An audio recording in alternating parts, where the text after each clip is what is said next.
pledge allegiance to the flag of the United States of America and to the republic for which it stands, one nation, under God, indivisible, with liberty and justice for all.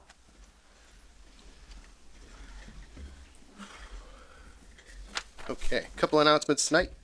The Recreation Department and Conservation Department for this, missed a word there, makes a lot of sense. Join the Recreation Department and Conservation Department for this season's Gnome on the Roam. 5 gnomes have been hidden around town on public land such as conservation land, parks, sports fields, trails, and lakes. The search began Saturday, February 15th, and will end this Sunday, February 23rd. Anyone who submits at least 4 selfies via Facebook message or email to recreation@grafton-ma.gov with 4 different gnomes will be put into a drawing for a $25 gift card to a local business. The Senior Center is hosting a vaccine clinic on Tuesday, February 25th from noon to 2. If you have any questions, please call 508-839-9242. And Grafton Recreation will host a 6th annual Someone Special Dance here at the Municipal Center in the Gymnasium on Friday, February 28th at 7 o'clock. The fee is $15 per family. Register today at graftonrec.com. Okay, we have no public hearings. Our first appointment is an election worker. We do have a brief discussion beforehand. Will forwarded the rest of the board an email from one of the Board of Registrars. I don't know if everybody have a chance to read that before the meeting tonight. Yes, Mr. Vice Chair. So basically, just top lining it, he asked that we pass over tonight's election worker appointment and wait until the new town clerk takes the position. I'll I guess ask the board for their input on this. Right now, Will and Mike, our interim town clerk, did some checking and found there's no requirement for equal registration placement of election workers, meaning that we aren't required to have equal numbers of both registered Democrats and Republicans. Currently, by party affiliation, we are primarily unenrolled, but the number of Democrats we have on board outnumbers the number of Republicans. I personally feel like this one election worker isn't going to drastically move the needle on that. It is our current policy that we appoint everybody who applies. And if the incoming town clerk wishes to change that once she's taken the job, she is more than welcome to, and we will abide by that. But up until that time, I believe we should stay with our current policy. So I will open that up for discussion. Mr. Vice Chair? Sure. Yeah, I might be worth having a discussion about some of that, some of the party affiliation, but that's tough to do, right? Because, like, you can't just say, hey, we need to even this out, so can someone just apply, please? And I've always felt a high degree of confidence when I go to vote in the Grafton poll workers. It's always felt good to me. It felt safe, fair, and balanced, at least from my perspective, not knowing any party affiliation. That might be worth a discussion someday. I don't know what that discussion would be, but more so the consideration that we're just about to get a new town clerk, and maybe my only hesitation on this would be, well, we're not in a hurry. We have plenty of poll workers, plenty of election workers, or plenty of folks that are on that that have volunteered. So we're not in any, should have no concern about not meeting a certain level or a certain requirement. I'd say maybe just see what she thinks. Give her a chance to come in and do it. And if she's interested in carrying that nomination forward, then she should. But since she's coming in, it's new. She inherits that, and it's just maybe the part about it being nominated by interim town clerk, just this slight hesitation on my part, if there was one at all. I guess, kind of reiterate what Mark said. I've never had whenever I voted, all the times I voted, never had an issue. You get your ballot, give them your address, get your ballot, go and vote, and then put back in the machine. I did read the letter. I did get a call from the chair of the Board of Registrars today. Made some, I think, some valid points as to wait till our new town clerk takes her chair in the old principal's office there, and you know, and get her feelings on it. We have I think 76 election workers. We have plenty of people to man the polls. We don't have an election for 3 or 4 months. So I don't think it's a bad thing to wait and you know, let her weigh in on this if she wants to, and then we can certainly put it on the agenda again. So I'd be for tabling it for now. Yeah, I agree. Okay. We will pass over the election worker appointment tonight and move to appointments by town administrator. And with that, welcome our new incoming town clerk. Amy, if you want to just come up and introduce yourself, Speak tell up. us a little bit about your background. So my name is Amy Berry. I'm coming from 6 years experience in Southborough as the deputy town clerk. Very excited to start here in Grafton. I start on March 3rd. Congratulations. Thank Questions? you. Thank you very much. Welcome to the party. Thank you. Questions? Introductory comments? So you live in, you said Holden? I do. I live in Holden. Yep. Yes. And so I've lived there for 7 years. And so I'll be driving from Holden here. I was thinking it would be a little bit shorter, but I don't think it will. I think the traffic might be a little bit worse. Yeah, you kind of crunch no Shrewsbury matter which Center. direction you come. Yeah, I was like looking at the ways and I'm like, well, I think it might be a longer commute. So it's fine. I usually talk on the phone on the way in and talk on the phone on the way out. So it gets me here and gets me home. It's fine. Perfect. Yeah. Do you have any questions for us? No. I mean, I'm hoping to meet everybody. So, you know, I think after I arrive, then maybe I'll just be able to catch some of you when you're here and we can talk and So just one of the things, so you're gonna get down in history yeah. in the town of Grafton, yes. Do Oh. you know why? No. You are the first, to my knowledge, first appointed town clerk. Oh, I did read that. Yes. Wow, that's pretty exciting. Yeah, and with that, non-resident too. As an elected position, it's been required to be a Grafton resident up until now. So Well, thank you. We've had some great town clerks that have worked here for a very long time. Well, I'm excited to join that group. Yeah. Do you have any questions of me? easy night. Okay, It'd be well, great. thank you so much. Have a great night, You too, thank you. Mr. Chair, Mr. Alamo. I move the board vote to affirm the appointment of Amy Barry as our new town clerk. Second. Motion made and seconded. Any discussion? Okay. All those in favor? Aye. Any opposed? None. Motion carries. Thank you. Thank you All very right. much. Have a nice evening. Welcome. Thank you, Amy. I'll see you all in the hall. Yeah. See you on the third. Thank you. Go ahead. Okay. Thank you. Next item of business is we have an interim lieutenant to affirm the promotion of. You, That's not why I'm here, but no, I know it's not why I'm here for George Hill.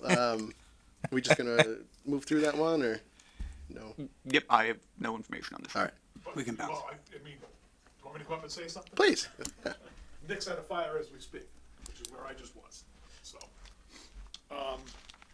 Nick's been on the department for 10 years. He's a career firefighter in Westboro as well.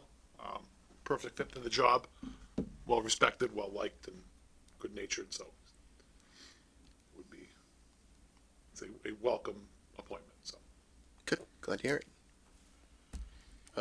Anybody have any questions or comments for Mr. Canoyer? Just that you gotta tell the chief you're doing his job for him. Well, when I left, I gotta go to that meeting. He said, "Well, you could speak for me." Too. He's at a meeting? No, we were at a call at 6 Depot Street, Oh, the mill building. I have no questions. I have no questions. No question. All right, take a motion.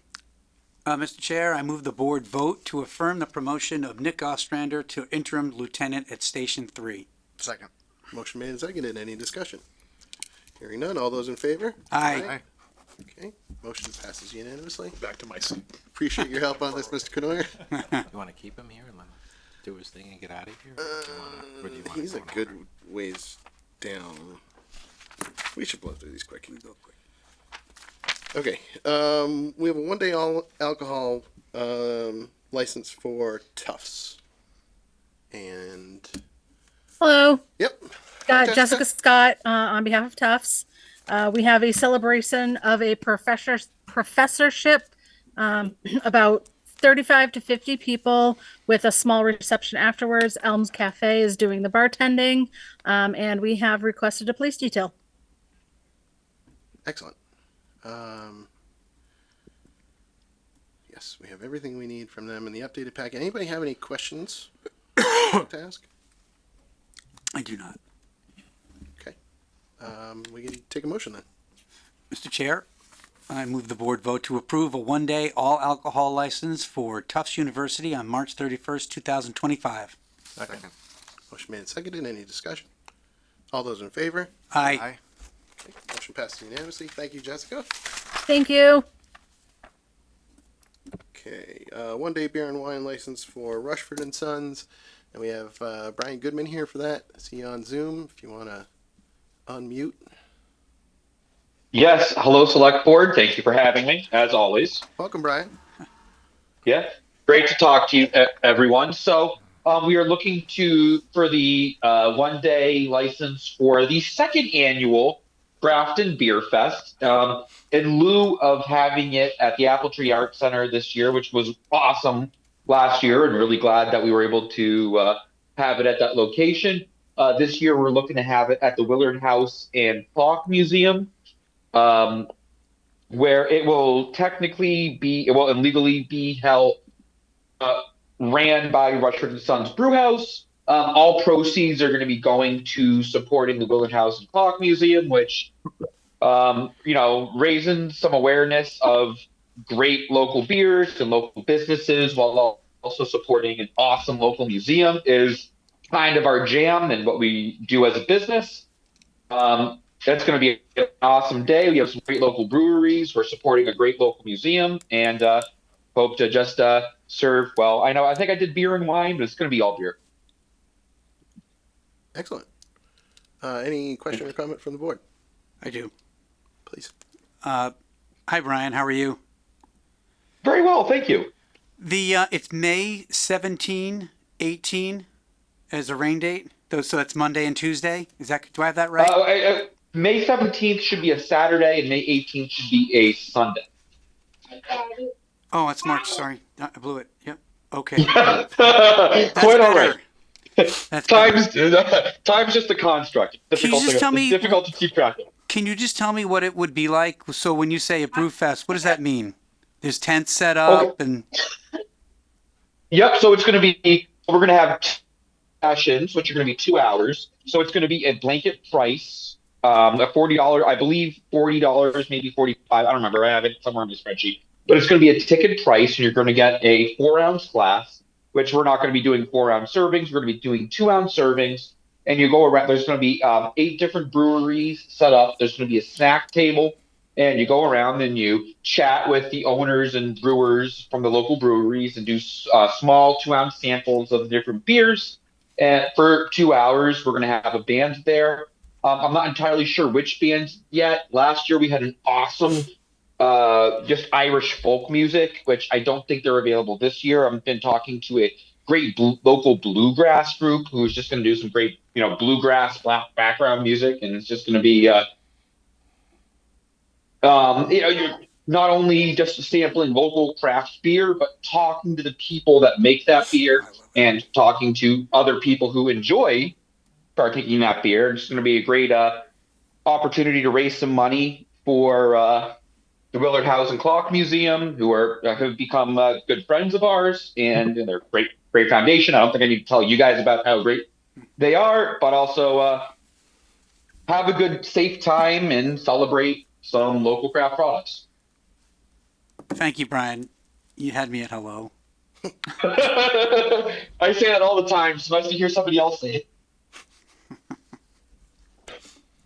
Also, Jerry Maguire still holds up. Just saying, but not what we're talking about tonight. But Any other questions or comments? Okay, this is more, I think, administrative question for Will. And it may be something that we need additional answers to. I didn't see any proof of insurance with this, although I do see a couple tips. Is Rushford the main insurance holder throughout the course of the event, or will each brewery be required to provide some sort of proof? We are still waiting on the certificate of insurance for Rushford, so any vote to grant a license would have to be contingent on receiving that. Okay. yeah, if I may, I have the application that my insurance company has been like, hey, Brian, are you going to fill us out? We are looking for an insurance contingency. We got the insurance last year. Not only is Rushford & Sons going to take a 1-day insurance policy, but also we're going to get certificates of insurance from all the participating breweries like we did last year. And I think only one brewery's TIPS certifications expired, which we will provide updated TIPS well prior to the event. Perfect. Okay, I think if nobody has any additional questions or comments, we can go for a motion. Mr. Chair, Mr. Alamo. I move the board vote to approve a 1-day beer and wine license for Rushford & Sons Brewhouse on May 17th, 2025, or May 18th, 2025, as May 18th would be a rain date, contingent on receiving the requisite insurance documentation. second. Motion well crafted and seconded. Any discussion? I would just add that we want to get all the TIPS certifications for all of the different brewers that was mentioned as well. Yes. Yeah. So we would need that information. Just for your record, I guess, Mr. Goodman, we would need that information by our first meeting in May to approve the various tip certifications and whatnot. Wholeheartedly understood and makes perfect sense. I'll have all the insurance and updated tip information to you before the end of March. Wonderful. Okay, anything else? Nope. All those in favor? Aye. Okay, motion passes unanimously. And we have you for your music license as well. Yeah, we're gonna have. So I have several very loud heavy metal acts lined up. We're gonna have a record-breaking loud decibel meter PA system. I joke, of course. We are going to have a band there. It's going to be some sort of background music that is going to be very respectful of the neighbors in the area. It's going to be, again, I've been talking to a bluegrass band. It's also going to be decided by input from the Willard House and Clock Museum. But whatever live music we have is going to be in the spirit of the event we described. Okay. Does the board have any comment or question? Okay. My only note, and I know the 18th is a rain date, but if the event does move to the 18th, you listed the hours as 2 to 7, which is fine, but music should be over by 6 per our music licenses. Understood. Hopefully it's not an issue, but if it is, we of course are more than happy to abide by all the rules and regulations. So if it gets rained out on the Saturday and we go to Sunday, music will be done by 6. Understood. Awesome. Thank you. Mr. Alamo. Thank you. Mr. Chair, I move the board vote to approve a 1-day music license for Rushford & Sons Brewhouse on May 17th, 2025 and May 18th, 2025, with May 18th being a rain date. And also, if it is May 18th, then the music would be finished or ended by 6 p.m. Second. Okay. Motion made and seconded. Any discussion? All those in favor? Aye. Motion passed unanimously. Congratulations, Mr. Goodman. This was a great event last year. Looking forward to it again this year, and we'll talk to you beforehand. Do that. Thank you so much. Me too. Now I actually have to finish doing all my homework and make sure I get my insurance documentation and all the tip certifications in. But really appreciate your support as always. I think last year was a huge success. I hope to build on it this year. And thank you all so much for your support. Thank you. Thanks for coming. Have a lovely evening. Take care, everyone. Bye bye. Bye bye. All right. Mr. Kuno, I want to come back up and we will talk about the order of conditions for roadway reconstruction project at George Hill, Soap Hill Road, and Fay Mountain Road. Okay. So you guys got the conservation permit, signed one, I'm assuming. So as part of that, we need to do 3,300, give or take, square feet of wetland replication, which we're going to do on the Pell property. So as you go up Soap Hill, about 1,800 feet on the left, almost to the Upton Town line, we're going to construct a 3,300 square foot wetland, which will make up for the stuff we're taking away on the street. As you driven that road, a lot of the low areas are wet, and we're going to be, if you add all that up along the way, it's 3,300, give or take, square feet, so we need to replicate that. And that's what we're going to do in that spot. There's if like the last, do you have that permit? The conservation permit? Yep, this is the last page. The last page shows that. Yep. Yep. Yep, so it's that shaded area. Yep. The upper left-hand corner. Now I can see it. We do. We got a lot of paperwork in the packet for this one. Yeah. So, So Paul, out of curiosity, what does a constructed wetland area consist of? So it's dig it out, put wetland plants in it, wetland soils, channel the water from that upper end of Soap Hill, which is going in there anyway, just because the road sheds it naturally off to the sides. Channel it, at a greater amounts get to that spot, so it's not running down. It won't go into the drainage system. It'll go there, absorb into the ground, and that'll be that. Kind of think of the basins at new subdivisions on that same line, kind of. So it's going to be a detention pond, or No, just dig out a few feet of the clay topsoil that won't absorb anything, and put some good draining soil in it, and then plants that would grow in a wetland. okay? So nothing's going to, none of the water is going to leave that area. Correct. It's going to be self-contained, Yeah. based on the It's just soil. absorb into the.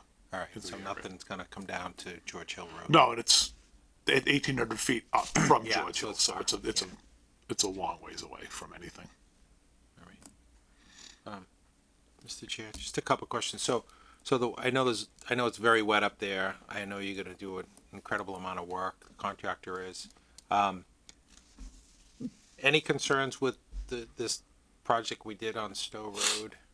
Like that whole drainage no, system that with should- that wall, was it Walsh that did that? I forget. No, it was P.W. Brown. Brown. Graves Design Brown did the work. So- No, that was all sized appropriately for the area. So Okay. So that's even with all the rains we've had recently, that's never taken nearly the water that. okay, because with this It new, could. when you do drainage up there, is that gonna take additional water? That yes, Because you'll be tying because into that. we're going to close. It's going to be a closed system now, where it just sheds off the side. It's country drainage now. Running down the side of the road and a bit going across in certain areas, but Who's doing the work? it hasn't been bid yet. So Okay. we're currently waiting for the Army Corps permit, and then planning's Then you put it approval. out to bid. So All right, so it'll be a spring start. no, it'll be fall. Everything just getting the conservation permit took extra time. Army Corps is going to take at least 2 months, they said. And you can't do everything. You can't. Yeah, do good Army push, Corps- because I know we're talking about going out to bid after the first of the. Yeah, no, our goal was to have a shovel in the ground in the spring, but Right, just okay. So if we start in the fall, then they're gonna have to make sure they button everything up or work through the winter, but they're gonna have to Depending on- control runoff up Right, there, which is gonna be a challenge, I would think. Yeah, Yeah, that's my other concern as well. I know we've had a lot, it is wet up there. Yes. That's the main issue. yeah, it's gonna if you will. it's gonna be, and we don't know ledge. It's just we did borings along the way, but as we found out just with the DPW building, you can bore here and there's nothing, and 20 feet later it's rock the whole way. So it's did, The whole did, site's- Graves give any type of a timeline on, like, I'm sure they're gonna do all the drainage first. well, so it's VHB's design. Graves just did their peer review. their peer review for planning and Concom. Okay. So it's whatever the, you know, as you know, whatever the contractor decides is their best mechanism, whether they start two crews, one from each end, if they start in the middle. Well, you know, once it's bid awarded, then we'll sit down with them Yeah. and get their order of operations and just whatever. Okay. Means and methods. Big job. Yep. Any other questions? No. Okay. I think we can take a motion. Mr. Chair, I move the board vote to grant permission for the wetland replication area to be on town-owned land as presented. Second. Okay, motion made and seconded. Any discussion? Hearing none. All those in favor? Aye. Motion passes unanimously. Okay. Just one Thanks. question for him before he leaves. Sure. Just while Add you're that. here. No, it's been not the easiest winter for the guys. You guys are doing a great job. It's got to be this last storm. It's got to be, you know, It's it's with just all the ice. well, it's the ice dams and it's the the same 11 people. You know, those guys are out a lot. The highway staff, and then the sewer and parks and cemetery help with the plowing. But the no nights of sleep are even though you might get a day or two in between, it's after 2.5 weeks of it, it adds up, and so Yeah. and salt's as we've all heard on the news, salt's limited in very tight supply, both bags of it for homeowners and for municipalities as well. So it's a struggle for that. So And you don't use any sand at this point, right? we try not to. So Yeah. but if we Kevin ordered a lot of sand from last week, because if we can't get any salt, one of those suppliers, everybody says, why do you have two suppliers? One of those suppliers has no salt at all and isn't going to have any till March 10th. Wow. So it's Millbury was completely out last week. They got a few loads to get them through the storm. We still have enough if anything does happen this week. We got 2 trailer dumps today, which is So you're gonna blend it with some sand to. if we kinda have to, get- if that's get last. if we have to, we will. Yeah. So back to the old days. Get the sweeper out. Yep. So All right. Thanks, Paul. all right. Yep.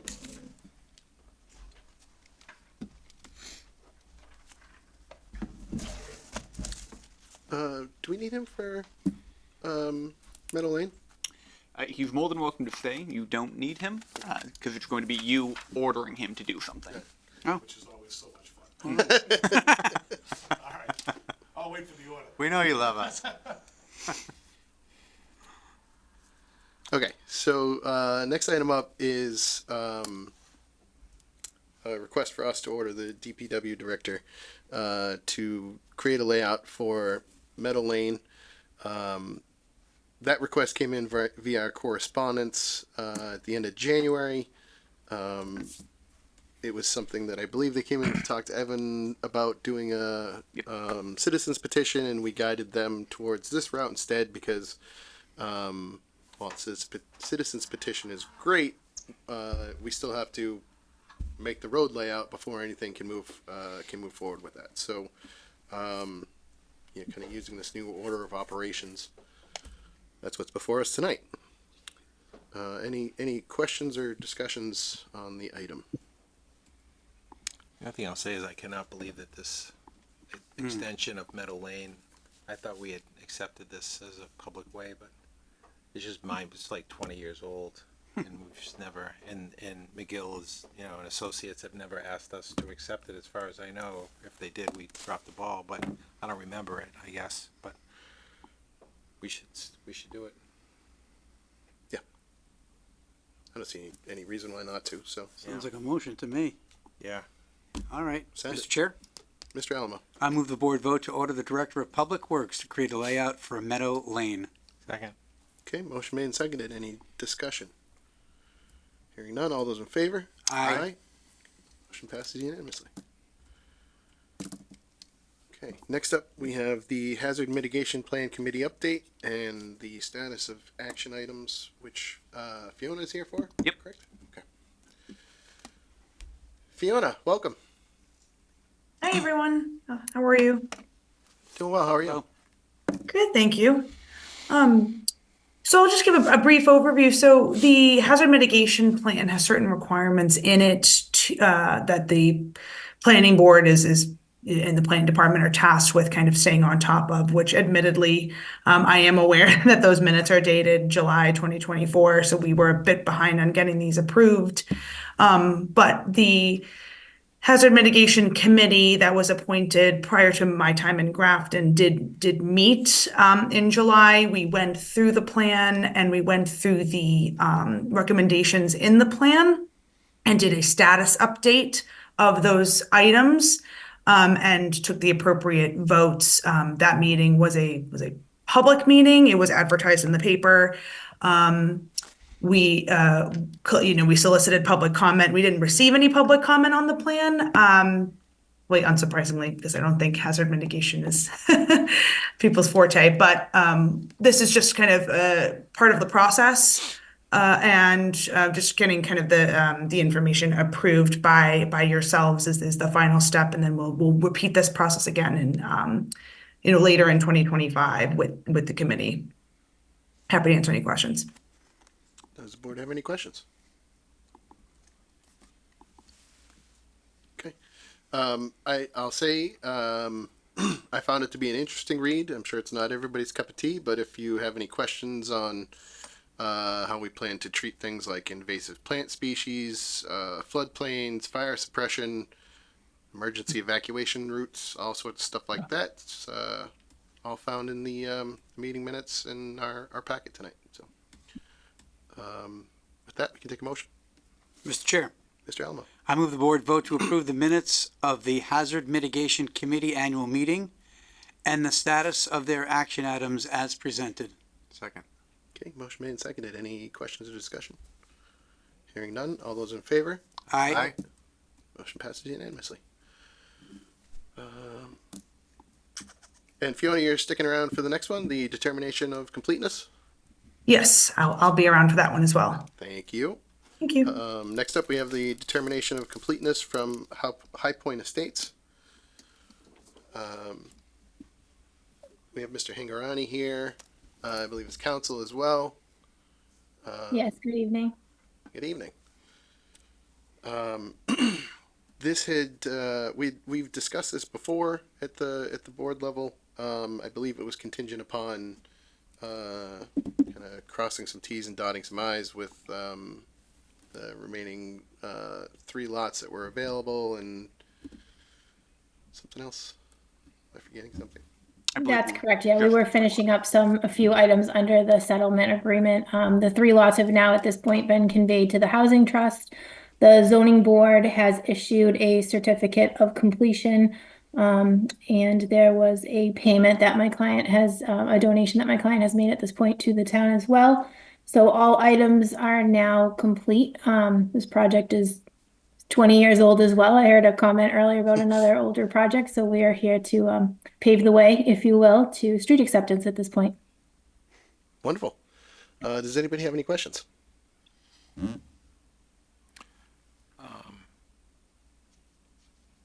I guess have we gone through this, everything is, our engineering team or whoever's gone through all of this, I would determination of completeness? I would defer to Fiona on that one. Yeah, thanks, William. Thanks, Craig. So the determination of completeness process is all set. That went through the ZBA because this is a 40B project.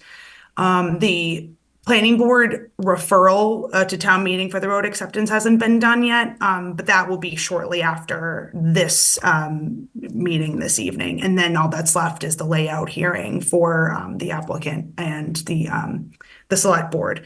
But the applicant, Mr. Hingarani, and his team have provided all of the information that they need for that, including all the legal documents, which is great because we always try to encourage people to have that up front. But in terms of civil engineering, stormwater, et cetera, all of that's been covered, and Graves Engineering peer reviewed that very recently. Okay, yeah, that was my question. Thank you. You're welcome. Mr. Robbins, if you want to come up. So for this, I am wearing my Open Space and Recreation Committee hat. One element of this is the donation of open space to the town, for which in your meeting materials you see a grant, which is very lengthy with all the metes and bounds. But the bottom line is we should be sure that when the town accepts that grant, accepts the land, that it is placed under control of the Conservation Commission. I strongly suspect that Concom is going to want to bring that into their portfolio of land since it abuts the Hennessy Conservation Area. So just make sure, it may be that is no more than a matter of the town meeting vote to accept the donation of the land will include placing it under the care and control of the Conservation Commission. That may or may not be written into the deed. I'm familiar with all the open space parcels the town has, having done the research for the open space inventory, and sometimes it's written into the deed that it goes under the control of the Conservation Commission. Occasionally it is actually deeded to the Conservation Commission, which is rather odd. But as often as not, a town meeting vote to place it under the control of the Conservation Commission is sufficient.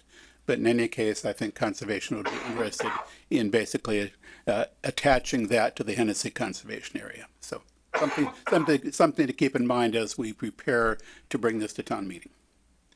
Mr. Robbins, just while you're up here, so does the, I guess whatever vote we end up doing to place it within the sort of control of the Conservation Commission, that's not what establishes the actual deed restrictions on it, though, or is it? What the land, there are 3 parcels of open space. The land in the documentation you have before it is a grant to the town. Ultimately, there would be a deed. Those 3 parcels would be.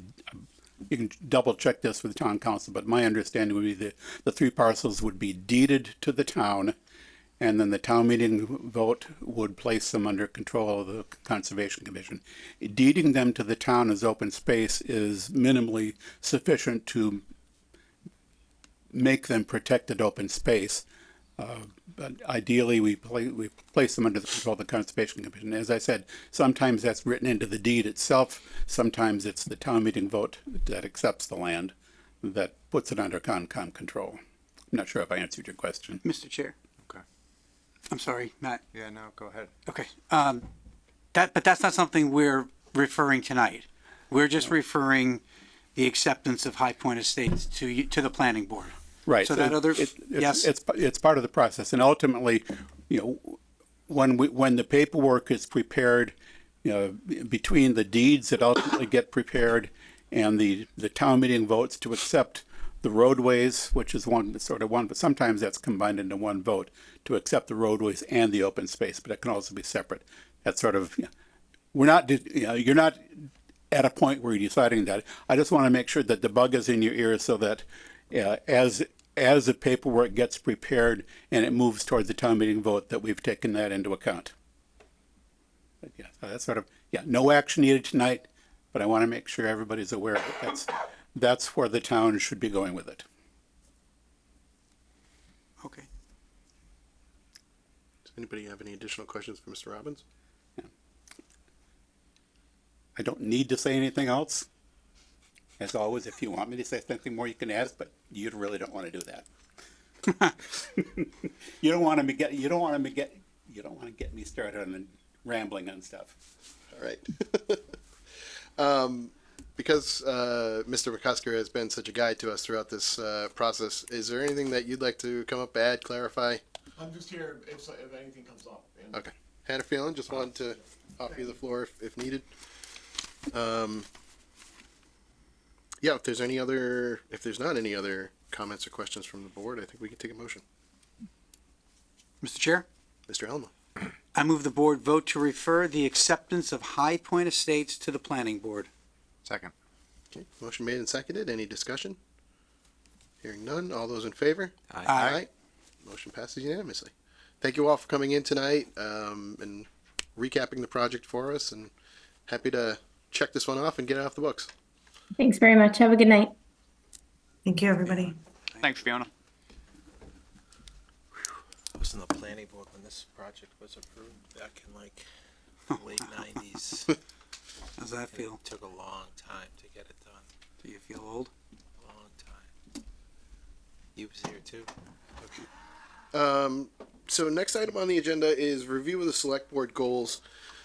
We had a brief discussion at our last meeting, but Mr. Doffany and Mr. Offen weren't able to make it, so it was something that we wanted to bring back when the full group was here and allow you guys the opportunity to add any comment, question, what have you. So I'll open the floor up to the two of you and see what you got. Matt, you want to go? No, you go ahead.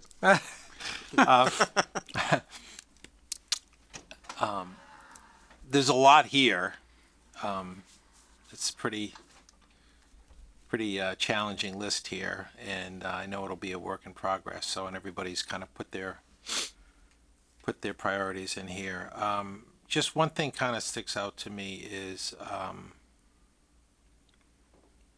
is the common about the infrastructure on the common to try and optimize traffic flow and I think I'd like to see us, at least the board, consider broadening that. We have some big projects potentially coming. I'm thinking about Worcester Street and Snow Road and I think if these projects ever do happen, then we're gonna see significant increase in traffic and we're a 2-lane road through the entire town, and I don't know how we support the growth that could be coming. So I think we need to keep that on our radar. I don't know if the board had some serious discussions about that before I got on here, got here last May, but I think it's something that we should be proactive about, and I don't know what we can do, if anything, and but that's something that the common is certainly a very busy traffic area, but there's certainly some other areas that I think are going to be impacted as well. Yeah, Craig, I agree. Part of the goals that we've established are we refer to them as smart growth goals, and that was something that I sort of asked for. That strategically, that's one of the big things happening in town, is that we continue to have population growth and infrastructure needs changes as a result of that. So, we did establish things like water and sewer and school capacity assessment and all of that. And yeah, I saw that. Yeah. So, I mean, I think that's the big thing that, this board is in a unique position to help in terms of a strategy and sort of a forward-looking assessment to do whatever is possible to mitigate that growth. It is a challenge for sure, but really there's no other group in town that would do that other than us. Yeah. So, I do think that one's a little bit under the radar. And probably not something that would be of particular interest to most people as far as each individual assessment. But I think when you add it up and you look at it as a whole picture, that's where the value is going to be, So again, I don't know what's possible in terms of mitigation strategies for growth, but that stuff, whatever is possible, will take considerable time to implement. So 100%. way better to just get ahead of it. Yeah. So yeah, I'm in strong support of sort of that. And if there are other pieces like, adding the common or anything else that, we have sort of the facilities inventory and assessment. I don't know if there's sort of a capital component to that. I don't know. To me, I would sort of almost leave that one open to staff to help, and maybe, we do have referrals to, I think, planning and ZBA to get their input as well. I think that's really important from an infrastructure standpoint to try to the best extent possible, predict and plan for that growth. Because Yeah. you know it's common, you know, in safe harbor or out of safe harbor, the development will continue. Yeah, I mean, the growth is growth, right? Population is population, and I see, you know, I still get calls about, you know, the intersection of Route 30 and 140, you know, Waterville Street, and, you know, backed up, you know, from that intersection all the way past, like, you know, all the way to Cumberland Farms, you know, trying to get down Worcester Street and cut down Bridge to get to, you know, Shrewsbury or Westboro or whatever. You know, there's still traffic concerns there, and if Snow Road happens, there's going to be an outlet. People will be going that way to get out of town as well. So I think anywhere from the Common, you know, south seems to be okay right now, but, you know, that could change as well. But I see Worcester Street and the North Grafton interchange as being, you know, maybe there's some roundabout options there or something. But I think being proactive and looking at those to try and mitigate some of this traffic is going to be important, because we're not built for 25,000-30,000 people with infrastructure that we have now. It's just, you know, it's going to be very difficult. So how do we do that? How do we figure that out? Especially the center of town. We have, I believe we received a $25,000 grant to do a new traffic study. The existing one is more than 10 years old. I don't remember if it's 10 or 12. But even then, the traffic pattern at the Common had a failing grade. So, you know, it's pretty clear that some sort of adjustment is needed. I think it's safe to say once we have the results of the traffic study, those usually come with recommendations. You know, we'll have some actionable items that come from that. So, I think, so we don't have anything I don't think in here as far as traffic analysis goes. We've got sort of sidewalk. right. We have the sidewalks and we have the Common, but Yeah. nothing, I think, anywhere else in town. Right. So the issue that we have, I think, is that the traffic studies that get attached to each development look at adjacent roads and the main roads that they're connected to, but you know what we never have is an overall town assessment. Yeah. You know, as we add all of this development from all of the areas into those central corridors, the impact there, and that's, I think, what people complain about, and that's what they notice when you get to, you know, the Common's a good example. I come from like Old Westboro Road and that side of things. During certain parts of the day, it might be 20 minutes that you're waiting to just get to the light, but it's only that sort of like a really specific time period. Right. But that's, you know, that's not gonna get better, I guess. So, and that's the impacts of just adding developments all over town into these central corridors. So, do you guys want to add that as a goal to sort of?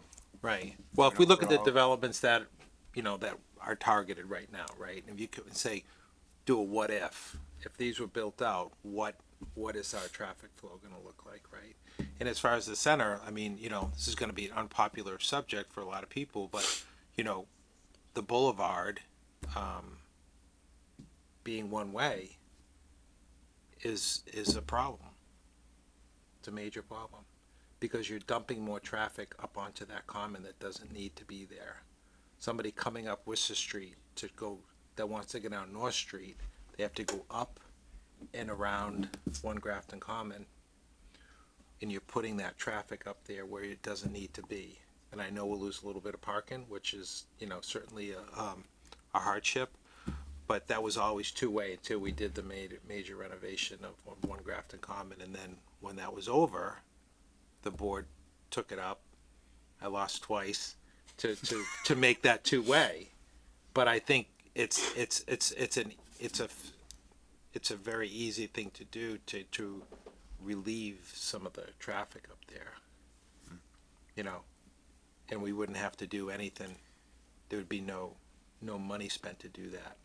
It would just be open it up and repaint the lines, and, you know, it'd have to be parallel parking on the boulevard or on Jordan Way or whatever. Sure. You know, not to get into the weeds, but, you know, No, but it's think- it's an important issue. I mean, Yeah, it's you know, it's getting, you know, traffic's increasing, you know. Yeah, and you're right, we tend to do per project views, I think it's so. Right, we gotta holistic. look at, 100,000 foot view, and, you know, I don't wanna be in a position where some of these projects get built and say, you guys haven't been thinking about traffic, you know. I don't wanna wait till it's too late. right.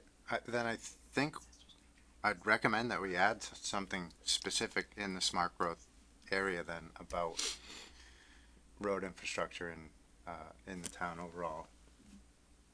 So it's kind of it's in here a little bit. You can just move it. So one of the goals is to optimize the flow of traffic at the town common. And then it refers to the $25,000 grant.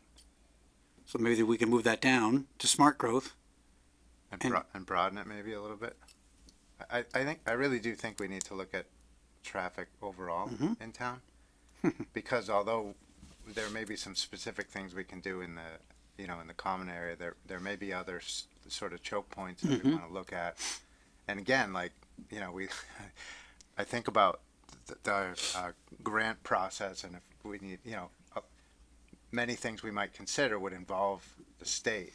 So to sort of get into the STIP program and the grants and state partnering, that's a decade process to just get approval to start it, similar to what we did down on Main Street. So, Yeah, that was almost 20 years, I think, Exactly. 15 years. Yeah, that was through the CMRPC. yep. So I don't know, again, I don't know what's possible, but I think Yeah. we should add that and, if nothing else, maybe seek a grant to take a look at traffic optimization in other key areas and just, do that assessment and at least get the process started.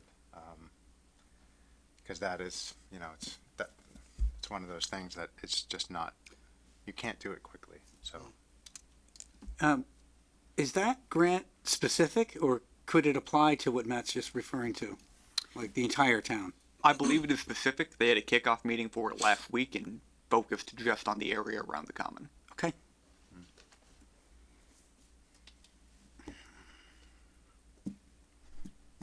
so if you guys are good with that, then I would suggest we make that change. Just put it down there and then broaden it out a little bit to take a look not only at the common but other potential key areas. Yeah. Agree with Looking at all the, I think we've got a pretty good forecast of where the development areas are.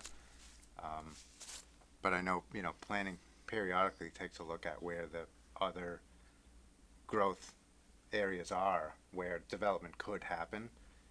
So getting a prediction of, as we fill out growth over time in the various zones with commercial and residential and whatnot, what's that going to look like? And, are there actions we could take today to, I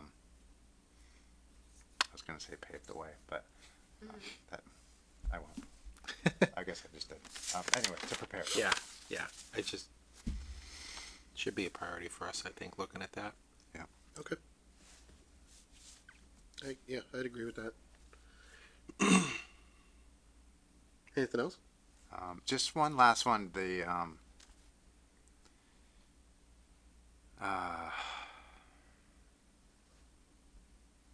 Just being prepared for an override.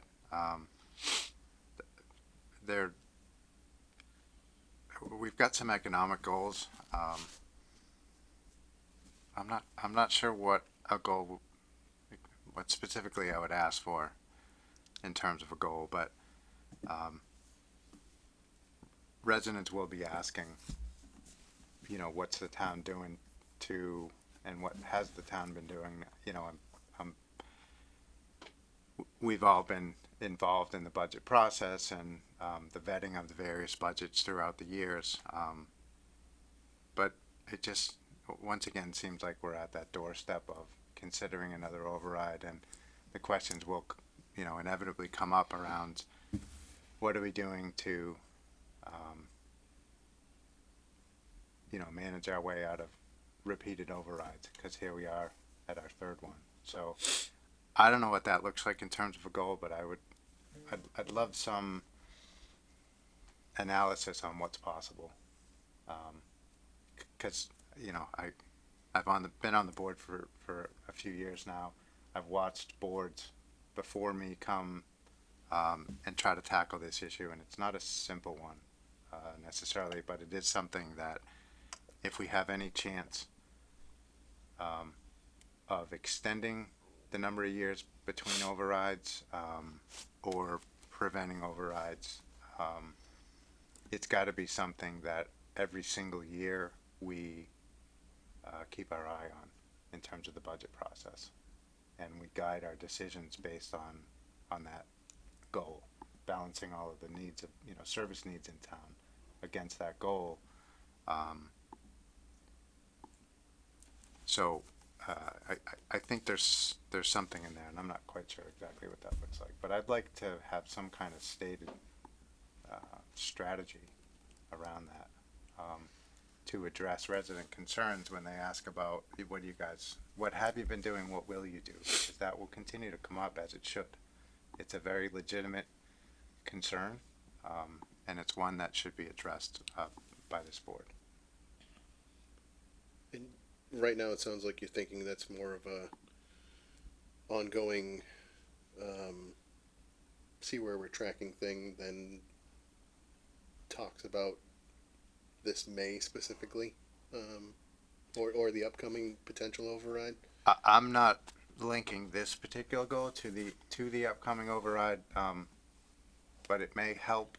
I guess what I'm talking about is what I had envisioned was maybe a yearly discussion about where we're at.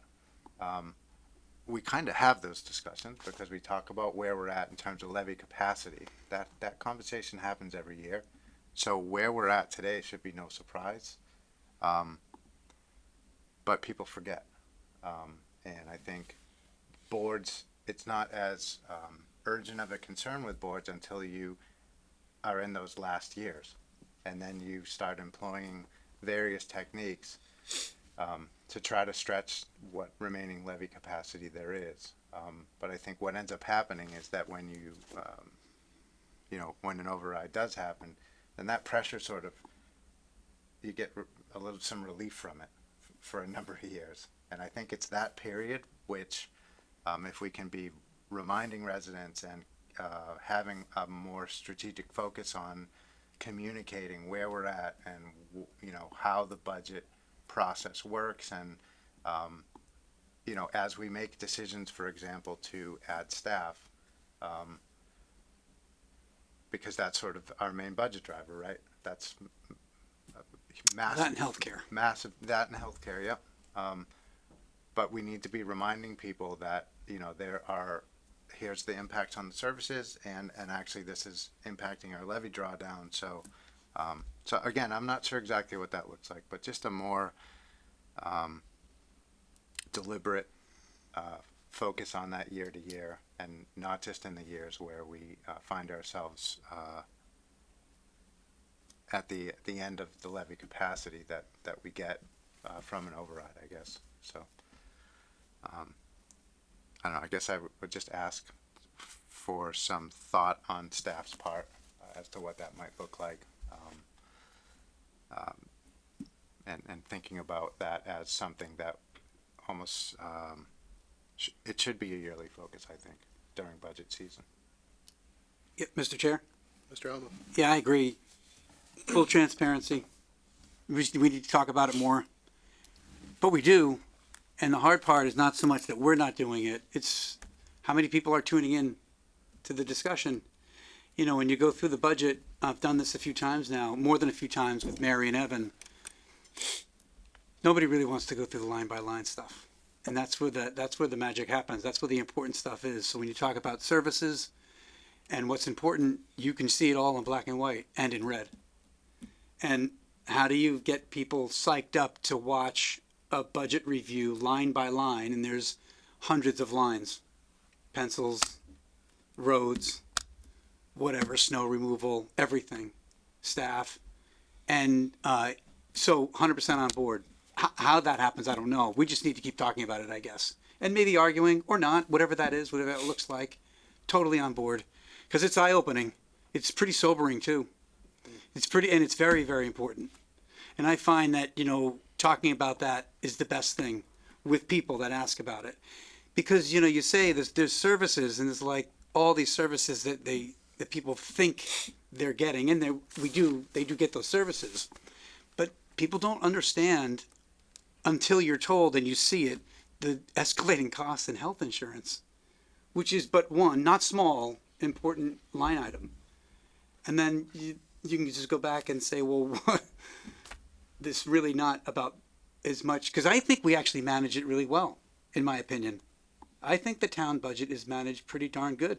I would tip my cap to Evan and say, and he's not here, he can look at this another time, but I think he does a nice job with it. He and Mary, they scrutinize it, and they like it. It's fun for them, but it's also hard. But they're into it, so I highly recommend people get into that. It's not something that can really happen, of course, right? We don't have the sign outside that says this is what's happening this week or next, but full transparency is the answer. I agree with you, and that conversation needs to be had, and it needs to be heard. I think it's the consistency of it that is the important thing. We do have all the information. I think Evan and Mary have done a really good job. They totally redid all of the whole chart of accounts. They put it all in ClearGov.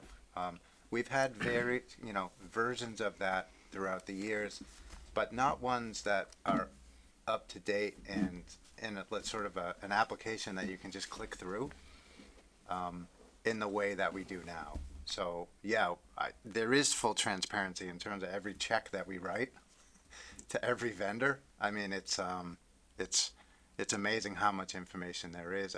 But I think most people are not going to be able to understand from a technical standpoint how that all goes together. Right. We had a simple question, but a very legitimate one at the last town meeting around, what's this unclassified thing, right? And that's where your sort of insurance goes. But it's not clear why we have that, and it doesn't look transparent because it's called unclassified. Mm-hmm. There's an accounting reason that we're required to put it in there that way. But it's not simple to understand. So I think the yearly discussion about the budget and helping residents to understand what some of those cost inputs are that drive our budget increases, things like, we ran into a lot of materials issues in COVID that you've no control over the cost of pavement.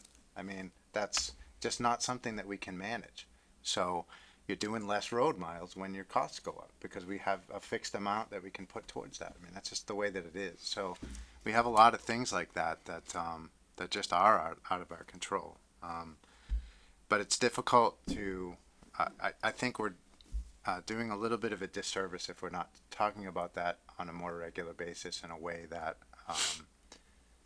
helps people understand some of those nuts and bolts better. And you're not going to get most people to tune into that discussion with Mary Laurie, No. right? Right. On a regular basis, but we have to offer that. But we have to keep having it. We have to keep having it. So, anyways, enough said about that. Well, I wonder, because I believe one of the goals of the chair is to revisit and discuss our select board goals, I think quarterly, if not twice a year. So I wonder if that's something we could kind of handcuff to this, and start with quarterly, see if we feel like that's working out well. Maybe it's a semi-annual thing, but just kind of having staff recap the things that, because I think you're right. I think that information is generally passed along to the board and available to residents, whether it's at one of our meetings, a FinCom meeting, what have you.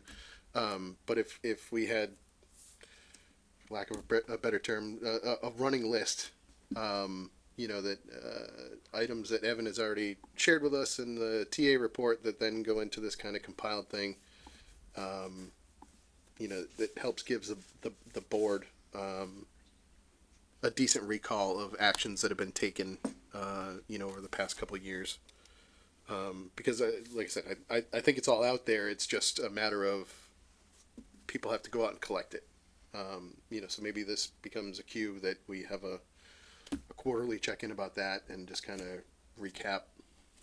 That's a good point about the information being out there, but it be you know, a bit challenging to find. You know, I'm reflecting on the 1727, right? A lot of information, a lot of history. We had people trying to catch up as that development went through planning, and it was a real challenge because the information was all available in various packets and meeting minutes and you know, documents that had been approved along the way.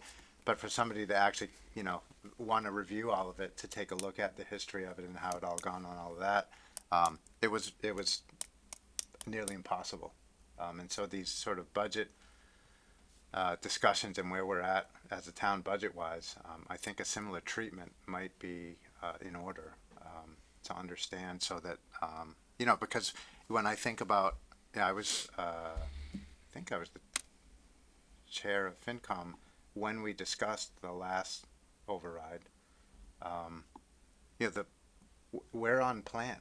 The plan was for that override to last 5 years. So here we are, but we didn't discuss progress against that plan along the way, and I think that's where we've missed a bit of a trick. So, you know, as we contemplate the potential for another override, I think we need to do better with tracking to that plan, so that people understand on a yearly basis that we are on plan, or you know,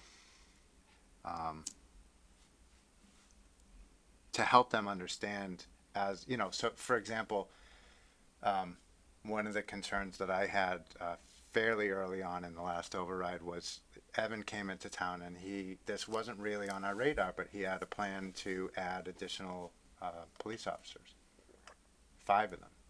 You know, so that's, and 1 each year, and it was sort of a measured approach to that. But, you know, that's adding, you know, $100,000, you know, sort of salary and benefits and all that kind of stuff for each one of those positions to the budget every year. So I supported that ultimately, but it's something that I think, you know, when we have those discussions, I think we need to just be more transparent about, here are the things that we're planning on that we can make decisions about, that have an impact on service levels and levy capacity. You know, so. Yeah. Well, just, you know, I think the entire town has to, you know, what have we done since the last override, or what did we do after the first override to try and avoid another one, right? I think part of planning is controlling our costs, and all departments have to do that. You know, I sat with Jay a couple weeks ago, and, you know, he had sent me his budget, and I went through it, and we sat and we had a discussion about some of the line items, and then kind of a 10,000-foot view. But, you know, that's where the lion's share of the money goes, right? It's for the school department, and we definitely need to come up with, I think, a better way of maybe this board, and I know Evan and Jay talked, but maybe this board and the school committee talking about what we have for funds and what we don't have for funds. And, you know, when they go into contract negotiations and they're talking about, you know, increases for whether it be union staff or non-union staff, there's got to be, say, this is what we have for money. And if you exceed that, then all bets are off. What are we going to do, right? And there's some significant increases. So we don't have the money to support that at the end of the day. And there's a lot of other line items that we could, you know, supplies and operational money is going up, you know, 9% on the school side. And so, you know, we talked a little bit about that, but, you know, let's talk about it. I mean, that's where, you know, there's 1.6 million going into contract obligations. And I think that's what we generate in new money every year. So, and that's not counting operational money, and that's not counting health insurance and, you know, 2.5% on the town side. So there's, you know, we can't spend money that we don't have. That's irresponsible to do that. We can't agree to give somebody a raise when we know we don't have the money to support that raise, and then make it the taxpayer's responsibility. That's a hard thing to do, you know, and I think that's what we're doing. So when we go back to town and ask them for more money or say we're gonna have to lay people off, if we don't, it starts back here.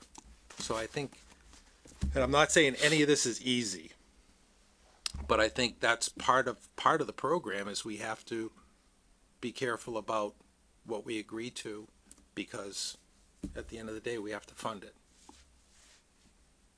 So. Sure. Yeah, I mean, I think, you know, the salary increase discussion is one that, I'm not sure how you get ahead of that.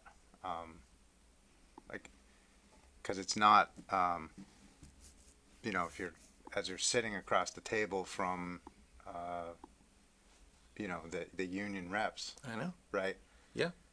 I've done it many, many times. the- I know it's very difficult. I've done it with Teamsters, I've done it with operating engineers, I've done it my whole life, and it's not easy. Yep. I'm not trying to say that it is.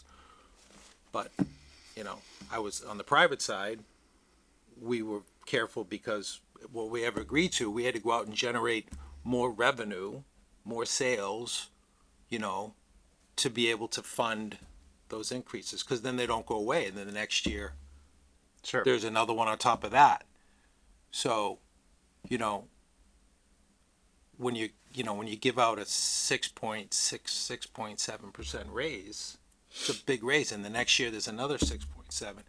So, you know, and it's millions and millions of dollars. So Sure. I it's guess, hard. I'm not saying it's easy, Matt, and Yep. not criticizing people, but that's that's where it starts. It starts with those hard things, so that we don't put ourselves in a position where we're next door asking people to dig deeper. sure. You know. Well, as far as I understand, we're not asking Evan to dig particularly deep this year, but I mean, it's definitely a concern, right? Yeah, and it's a the whole s- town. It's a It's not structural. just- yeah. It's a structural thing. I do think about the budget as, you know, and Evan uses the sort of phrase "one town, one budget." I really do believe strongly in that. And it's difficult, I think, because we're in a situation now where we have contractual obligations that might require, if we don't get an override, layoffs. You know, and I think that those are going to hit the schools. So that's where we're at. But you know, if you're in that, you know, these things don't happen in a vacuum. So in those contract negotiations, you have, you know, the sort of union reps coming with the steps and lanes from all the towns around us saying, where's Grafton at? You know, and that's the discussion. But they're also understanding, I'm sure, that, hey, we don't have enough funding for all of our positions, so that might mean layoffs next year. Right. If we can't Yeah. get the town to support that revenue increase that you're talking about, that's an override. Right. I mean, that, you know, And it's tough for Grafton because I look at Northbridge. I think the state funds like 65% of their school budget. In Grafton, it's 25%, right? So we don't have the commercial tax base of a Westboro or Shrewsbury, Right. you know. So when we do ask for overrides, the burden is on the people. It's on the residents, not on the business. I mean, there's some of the businesses, but it's like 5%, right, or something like that. Where Westboro and Shrewsbury probably have 30% of their revenue probably comes from commercial tax base. So we're in a tough spot, and the lion's share should go to the school department, and it does go to the school, and that's where it belongs. But we have to still, run 16 departments, and because they all service the residents of Grafton, and that's our role here. We don't have the luxury of thinking of one department. We have to think of all departments, and that's Absolutely. kind of how I've always looked at this job, you know. So, but I think we need to your earlier point, Matt, as far as like, you know, we need to plan, we need to be transparent and plan, I think, earlier before we put ourselves in a position where we have to do that. So if we have to go to the residents and ask them for another override, I think there needs to be a plan to say, how do we avoid this ever happening again, or work really hard to make sure that it doesn't, if it's possible, you know. so maybe that, it looks like just better communication on a yearly basis with the school department in terms of what their plans are, and again, I know that conversation happens. It's Yeah. you know, I don't know, but I would be interested in hearing from school committee. Well, they're You going know, to present on next that. week, right? Yeah. Yes. Yeah. So I look forward to that discussion, Yeah. but it's more to me about the yearly process of it, because that's when we have the opportunity, you know, where we're at right now, we have those contractual obligations. The contracts have been signed and executed. So now we have to fulfill those obligations. But I think it's the along the way conversations that are the important ones, that are easy. It's easy for us once we've sort of had an override to get away from those conversations and the opportunities to manage growth, and draw down of that levy capacity. So again, you know, from my standpoint, 5 years was the plan, and here we are, and that's been the plan all along. Maybe that's not what we do this time. I don't know, but Yeah. I think that's the discussion is. Well, and there was another item on here that we need to focus on, which will help with that. I think it was the last, second to last one, boost economic development, you know. More commercial revenue solves problems, right? So. Yep, absolutely.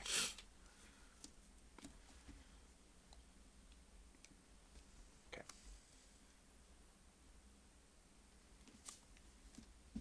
Okay, so we'll rework that under our smart growth and aim to have those conversations more often. Any other final points that we want to discuss on current draft of the select board goals? Okay.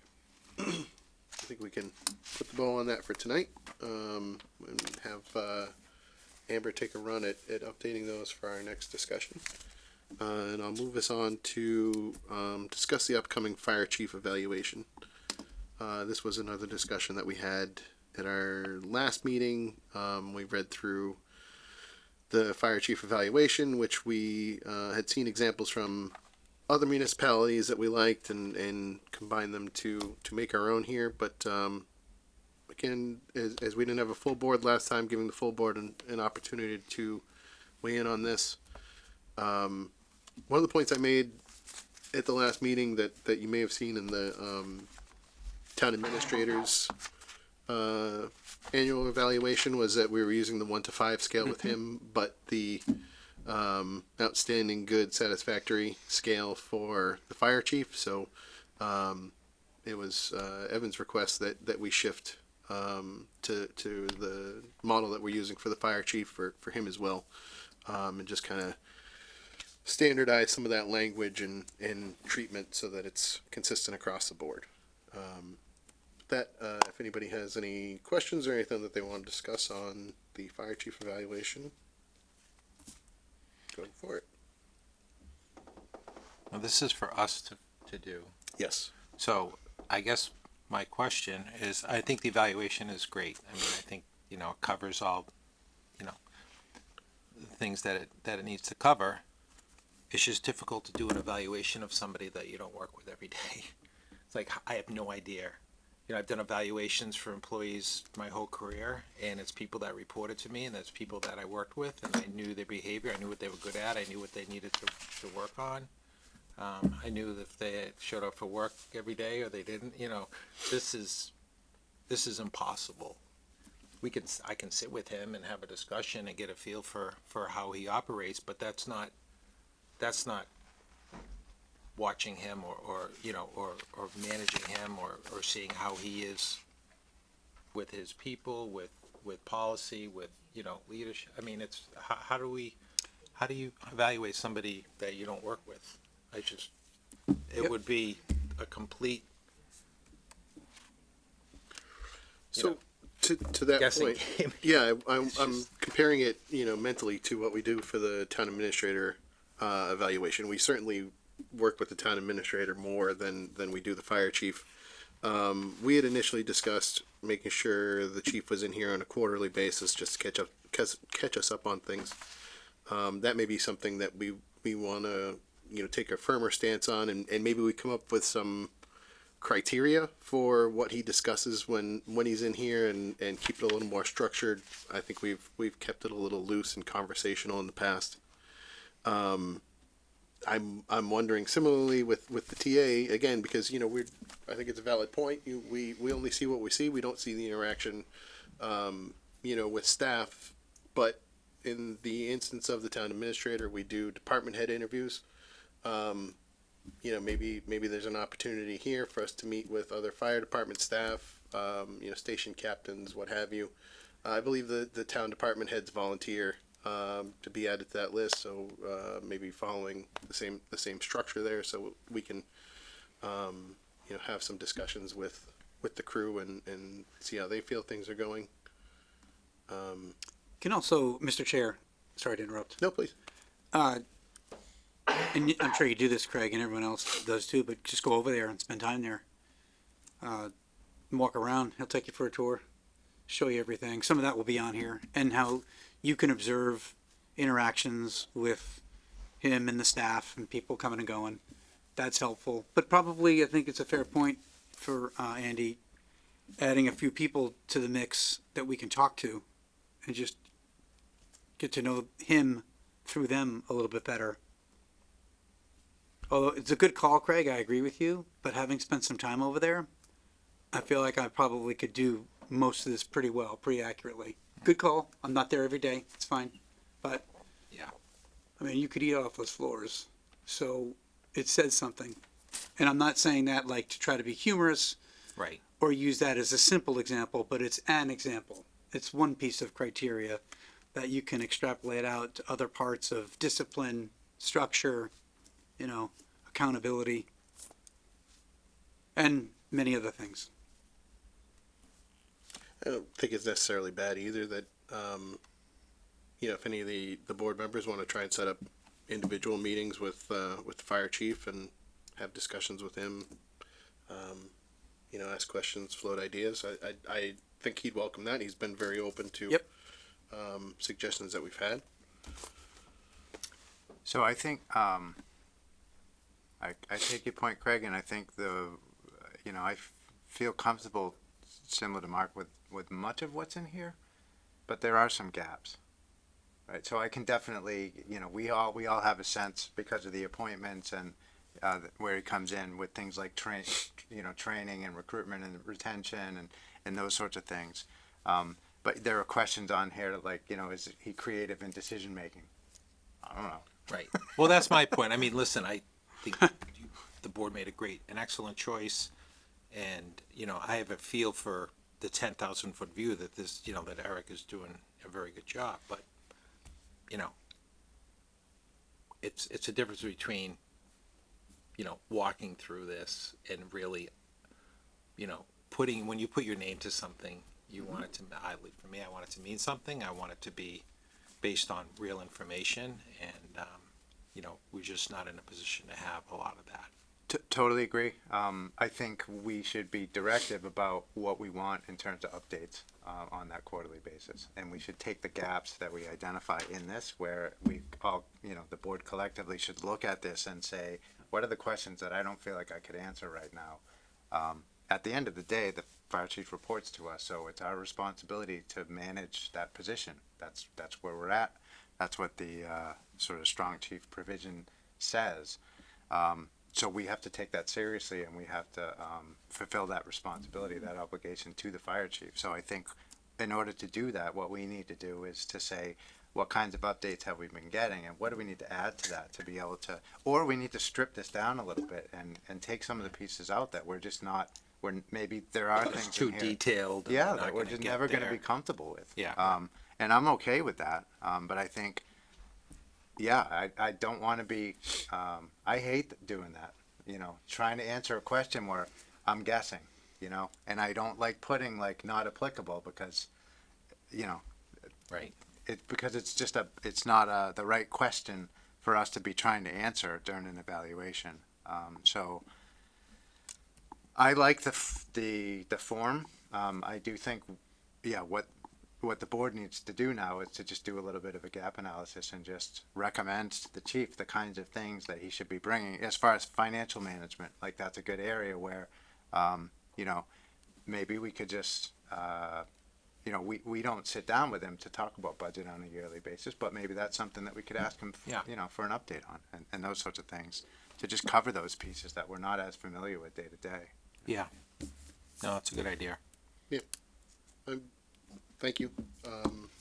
I was planning to note some similar things that just, again, for public clarification, you know, as once we adopted the strong chief provision, the chief reports up to the select board. So, you know, it is our responsibility to handle this in some way. And to Craig's point, you know, we all hope to do that in the most responsible fashion possible. You know, we are not only putting our names on this, but affecting somebody else's career at the same time, and we want to make sure we do that fairly and balanced. As we own this review, if there's anything in there that I think we feel is specifically not applicable for this board to ask, I don't see why we couldn't consider removing it or updating it as is, because again, we own this document. It's going to be ours moving forward. And similarly, I think as Mr. Offen was hitting on, this is our first foray with a strong chief. So that means this is also Chief Matthews' first foray as a strong chief, and I'm sure he could use some additional guidance from this board as to what our expectations are. So, I don't know, you know, if that's something we want to get into tonight, or we could certainly all take some time and sit with this and bring it back in one of our March agendas. I think we still have time to complete the review in a timely fashion if we chose to do that. What is everybody feeling like? I'd like another discussion about it. I'd like for the chief to see this and respond to it. Another thing, sort of thing that we could ask is, we get our weekly updates. We could ask for some specific, you know, when it comes to addressing resident concerns and some of those other things, we could ask for just weekly updates in those weekly update meetings to help support our understanding of some of these operational things as well. Yeah. Sitting with some of his officers too, some of the captains, you know, would be, if they were open to the discussion, would be helpful, Janine, because they're too. the ones that are working with him on a daily basis, you know. Yeah. And also Janine. And she's right there, True. Yeah. right across the hall every Yeah. day. Yeah. Yeah. And she's from New Jersey, so she'll tell it to you straight. Well, had to get it in.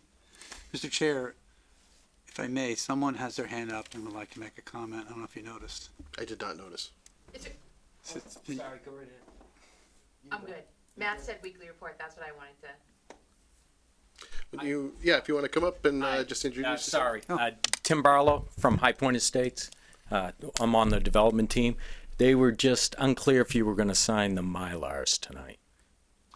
They're not. They're going to go to planning board first, and then they'll come back to be signed. They go to planning and then back to you? Yep.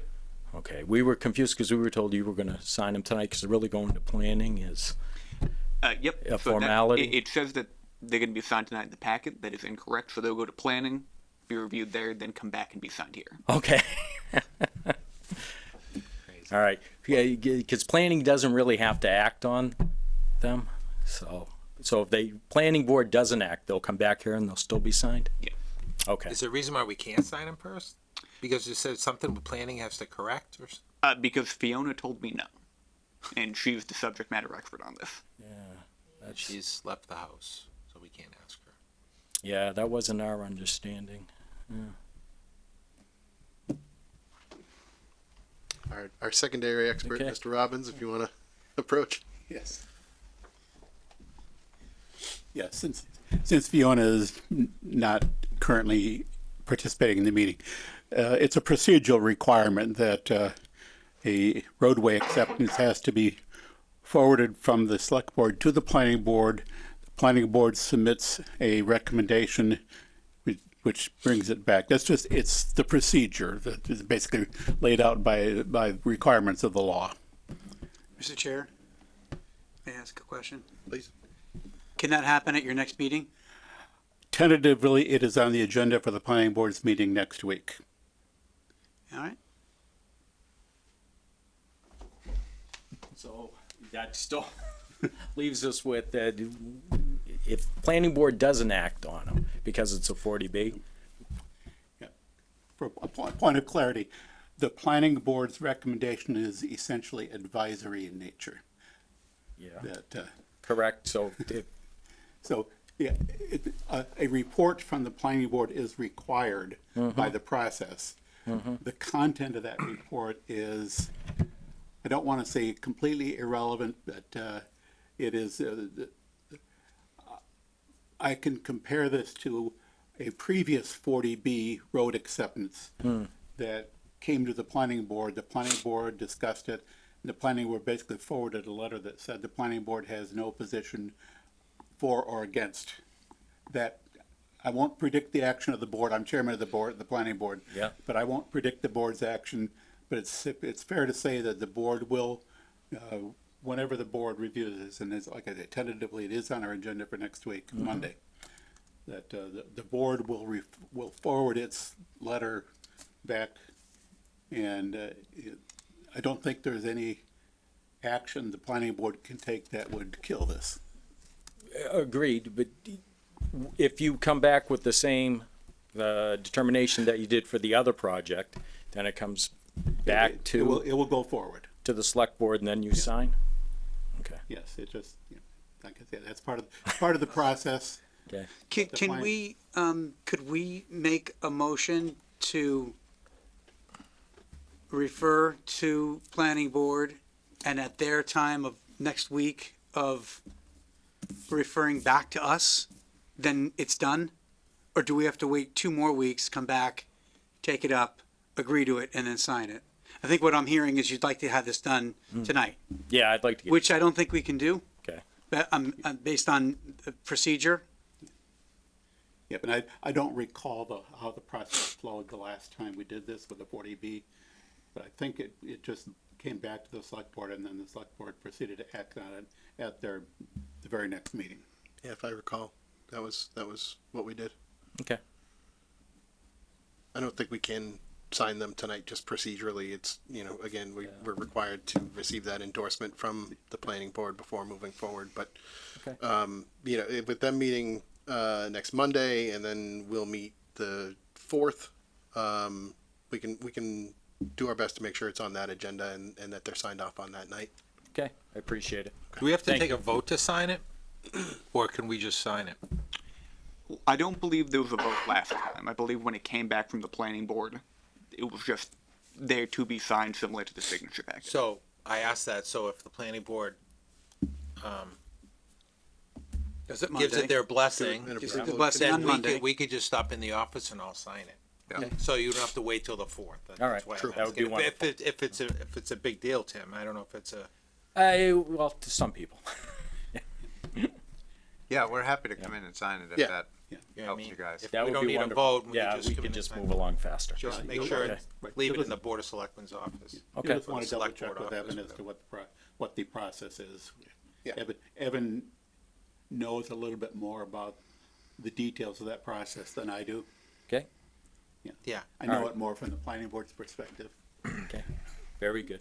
Thank you, Okay. gentlemen. Thank you, Okay, Tim. thanks Have so a much. nice night. Okay. Fire chief evaluation. So we're gonna sit with it. Everybody will go through the current form. Come up with anything they want to discuss, anything we feel may need to come off, or better ways we want to direct the chief in the future, and we'll bring it back for an upcoming meeting. Okay. I think we should send what we have to the chief and just ask him if he has any concerns or questions Okay. for us. Will, can you, thank you. So we'll take care of that. And just asking out of curiosity, does anybody have a preference when this comes back? Do we want to try and get it on the agenda for, I'm going to just confirm that that's March 4th before I say it again. Yep, the 4th or March 18th. What's the timing of this? Like, when was Eric? Has it been almost a year for him? It's gotta be. Over, right? Yeah. No, it can't be, because I wasn't here when he was, was I? Was I here when he was appointed? I don't think I was here. I wasn't I here. think I think So it had to be like March or April or something like that when he was appointed. So it's almost a year. I'm asking that because I'm just wondering, with everything else we got going on, do we want to wait till after town meeting and tackle this?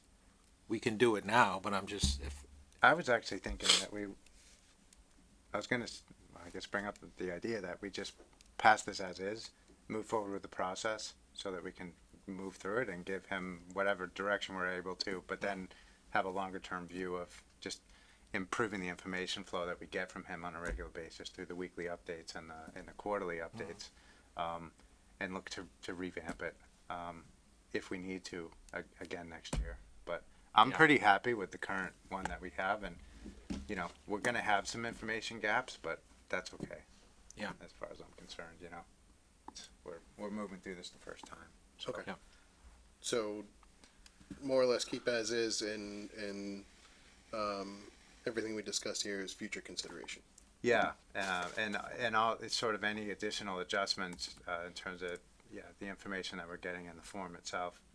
We could maybe hold that piece off till after town meeting, but for now, just move forward with the evaluation itself.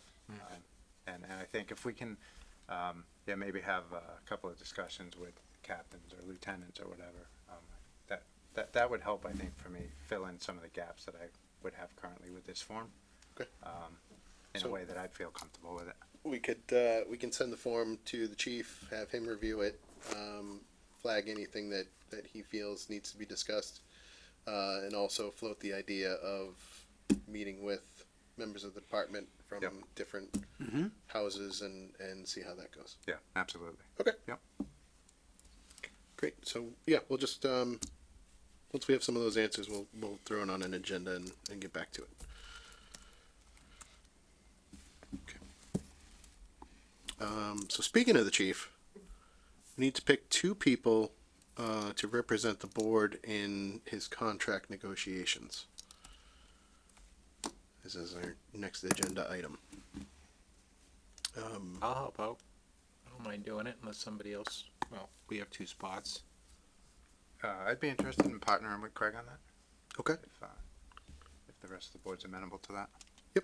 I just pointing out quickly, again, if you went through the packet, we did include a copy of the contract negotiation procedure policy that we kind of drafted, thinking it was a best practice type thing, after going through the most recent negotiations with the town administrator's contract.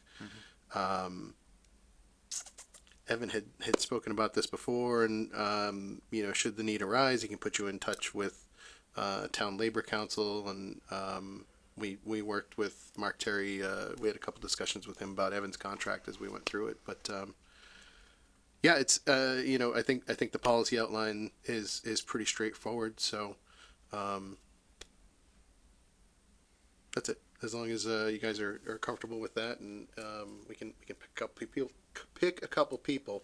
Okay. And then figure out a date to have that preliminary discussion amongst us as to kind of what we feel are good starting parameters. Yep, makes sense. Okay. Mr. Chair, Yeah, Mr. Alamo. I move the board vote to appoint Craig Dauphiné and Matt Austin as our representatives in negotiations of the fire chief's contract renewal. Second. Okay, motion made and seconded. Any discussion? All those in favor? Aye. Okay, motion passes unanimously. Select board reports. Anybody have anything they want to share? Well, I did go to the fire station for a while. Spent a lot of time over there. And how was it? Excellent. Aside from the clean floors. It was impressive. A lot of smart, hardworking, resourceful, and innovative people over there. They make a lot out of a little, and they do really well with what they have. And they love what they do. They do. and they work hard. Hard work at training and all those things that help cut response times and keep residents safe. So it's tell you something. When I was talking to Jay the other day, we're very lucky to have the fire department that we have, and we say that sometimes, but maybe not enough. And because I have a very good friend who was a former selectman in Northbridge, and I said, "How does Northbridge have a full-time fire department? Like, how do you guys do that?" He goes, "Oh, easy. We have a crappy school department." So. If we, he was joking, but I mean, the point was that if we had a full-time fire department and we were spending $1 million in labor, Yeah. which we would do probably very easily, Money's gonna come from somewhere. and that's right. So we're fortunate because we're, that department runs 100%. pretty lean, and we have funds to do other things. Yep, With, so, 100%. Absolutely. but I'll never forget. That's what I mean. They Said make that. a lot out of a little. It is. It's all trade-offs. We're lucky. It's all service We're level. lucky Very we have an on-call department. For sure. Mr. Raffa, anything from you? No. Okay. So Anne Marie and I were able to attend the GPD pinning ceremony last Monday. If you haven't seen the posts and stuff online, it was a full house. It was just packed with family, friends, and members of police departments from other towns, all there in support of the 4 officers who were promoted. And I just wanted to offer a thank you to Chief Minardi and the Grafton PD for inviting us to be a part of that special night. I attended the monthly Water District Commissioners meeting. They've been actually working on some of their rules and regs for the new accessory dwelling unit. Nope. What's that word? Yeah, for accessory dwelling units. They've wrapped their meetings with planning and conservation for the PFAS treatment facilities. They're waiting on a draft decision from the state for the increased daily draw from the Follette well. That was a result of us taking the Worcester Street well offline. Trinity well is up next for the PFAS treatment study, but there's no word on timing on any of that yet. They were not selected by the state for some of the funding they had applied for to offset the treatment facility costs, but they'll reapply again this year with the same hopes. And more note for the residents, they called out that they've seen some delays with the post office, both in residents receiving invoices and payments making their way to the water district. Really wonky gaps between when the postmarks are placed and clearly on the post office side. So if you've received warning about a second notice that you believe to be an error or a payment that's en route, just please make sure you contact the water district and have a conversation with them about it. All right. ATA report. Yeah, just a couple of things. I don't have a fancy presentation like Evan normally does. An update, so talked extensively about the budget this evening. Evan and Mary are still working on that on a essentially daily basis. I think Evan's working on it even while home this week. He presented to the school department last week, and I believe the school department will be having their second hearing next week, which the board was invited to. In terms of staffing, you met our new town clerk this evening. We also recently filled our veterans agent position, so that's the assistant director for the Central Mass Veteran Services District that the town is in. We hired a gentleman named Jonathan Dixon, who is fascinating. He's an Army veteran and was a special operations team leader. Whoa. Very interesting guy to talk to. So that means at this time we have 2 open positions in Town Hall that we're currently interviewing for. One in the Treasurer Collector's Office, one in the Building Department. We're hopeful to have both of those filled by the end of the month. And finally, we've talked about it a little bit. The cupola project at the library is officially closed out with the Mass Historic Commission. We received the reimbursement check for the grant for that on Friday. So we are officially done. The big red sign will be coming down as soon as the ground thaws out. Excellent. That's all I got. I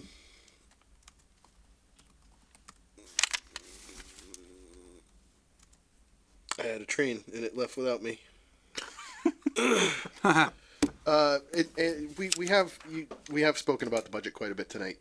Even just while getting into goals, that's what it was. So I do want to put a plug out for the school committee's meeting next Tuesday. It'll be in conference room A, starting at 7, where the superintendent will be presenting the reduction budget. It should give us a better idea of what we can expect some of those cuts to look like on the school side, if that is the direction this thing goes. I think it'd be a worthwhile thing for as many people to watch and attend as possible.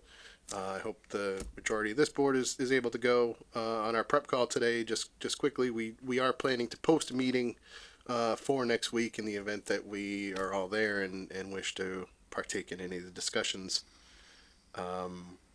I'm also wondering, and I guess asking the rest of the board their opinion on this as well, if we want to, especially on the heels of that, make the budget a standing agenda item for discussion. I know Evan's kind of baked it into the TA report, but it seems like we'll have more actionable discussions coming out of the school committee meeting next week. So it seems like there could be some value in just having that weekly check-in and having it front of mind, but throwing it out there for the rest of you.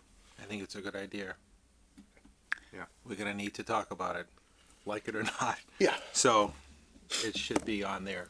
We don't have to, but it's nice to have a placeholder, right? Yeah. Yeah, I can't see a gap where there's no updates and we just get to pass through it. Yeah. But should there be, then by all means. Mr. Chair, before you move on, can I throw one more thing in there? Please. So I had a note of this. During Evan's updates, he continuously talks about grant funding. So I just want to throw out there, the Mass Historic Commission grant that we got was for $83,000, all of which went to the Cupola project. So I want to give a shout out to our current library director, Tom O'Connell, and our previous library director, Beth Schreiber, who applied for the grant. And then Tom stepped up in helping manage it after the fact. So there's a good chunk of change that went towards the project. Yeah. Wow. Yep. That's great. Yeah, always great when it doesn't have to come directly out of our budget. Correspondence. Anybody have any correspondence they wish to discuss tonight? Okay. Hearing nothing, we can move into resignations. Mr. Chair, Mr. Alamo. I move the board vote to acknowledge and accept the resignation of Yvonne Ashworth from the Board of Health. Second. Okay, motion made and seconded. Any discussion? All those in favor? Aye. Aye. Okay, any public comment? You have one hand on Zoom. Bring him in. Amy, you just need to unmute. Yep. Hello, can you hear me? We can, Ms. Meyer. Welcome. Thank you very much, Mr. Chair. I just wanted to comment briefly on the decision to pass over the election worker appointment, because I think there was some information that you could have used at your disposal. I'm disappointed in the decision to pass over the appointment at the behest of a single member of the Board of Registrars. Despite having 70 or so residents on the appointed list, we have been struggling to get workers for the past several elections. For example, in the last election, we struggled to get workers, and the ones we did get, a lot of them had to work the full day instead of working a half day, which meant they all had to go home for the night before we were done counting ballots. Precinct 1 didn't finish until 1:30 a.m., and that was only because the wardens and clerks for precincts 2 and 3 stayed to help after their own counts were completed. We need more workers so that we can split shifts and have people stay longer when needed. This is especially an issue when we have a lot of write-in votes or when there's an equipment malfunction, as is prone to happen, and that's what happened in that election. I was the clerk for Precinct 1, so I was there the whole time. There's only one election this year. It's nonpartisan. The new clerk starts on March 3rd. The mandatory training for election workers to work this year is already scheduled for the first week of April. There just isn't going to be time for the new clerk to make any adjustments to the appointment policy in time for the election. If there's a perceived imbalance of one party compared to another, then the proper course of action is to encourage more people from the perceived underrepresented party to volunteer rather than to deny volunteers from the other party. So I would urge the board to appoint this worker and anybody else who applies as soon as possible. Thank you very much. Thank you. So I just said, we didn't deny anybody, you know, I mean, we tabled it for now. And I think Amy makes a good point. I didn't realize that at 76, we were still considered understaffed. But if that's the case, then maybe we need to, you know, I don't know if it's this board's responsibility to reach out and try and recruit election workers, or if that's something that the Board of Registrars does or the clerk does. I don't know how that gets done. I know we send a letter out to the town committees, I believe, right, annually. But maybe there's something else we can do to try and attract more workers. I mean, one person that said we can bring that up at the next meeting if, you know, the board wishes, and but you know, if we need more, then that's the first I'm hearing about it. Ms. Mark, I don't know if you have the answer to this. It's I'm just curious. Is it that we appoint a lot of people who then don't commit to being able to work the elections? Even though we have a what seems like a decent number at 74 or so, is it just that people sign up to be election workers and then aren't able to commit, or is there an overall deficit and we need to bump that number up? Am I still on? Yes. Oh, excellent. Well, thank you for the question.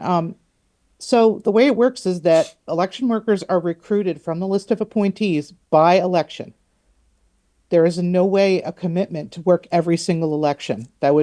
Last year, that would have been crazy, right? Because we had 4 elections plus all the early voting. That would have been a lot to ask people to commit to. So it's on an election by election basis. The wardens reach out to people from the list and recruit. Sometimes we don't hear back from people at all. And I'm not a warden. I'm just speaking based on experience talking to the wardens. Sometimes the people just ignore them and don't write back at all. Sometimes they're busy. Maybe they work and they can't get that day off. Maybe they're not well, or maybe they're traveling. There's a lot of reasons why we don't get people. But with 5 precincts to cover, and I think we need at least 5 for each precinct. 6. I'm sorry? I think it's 6. Is it 6? We've not had 6 in precinct 1 the entire time I've worked it. Okay. You really want to be able to split shifts. You really want to have people that come in before the sun comes up, work till 2 o'clock, and switch. We haven't been able to do that very successfully. And it's not just my precinct that has that problem. I moved from being an election worker to a precinct clerk 2 elections ago. And there was nobody that was appointed that filled that spot. So we were short-staffed.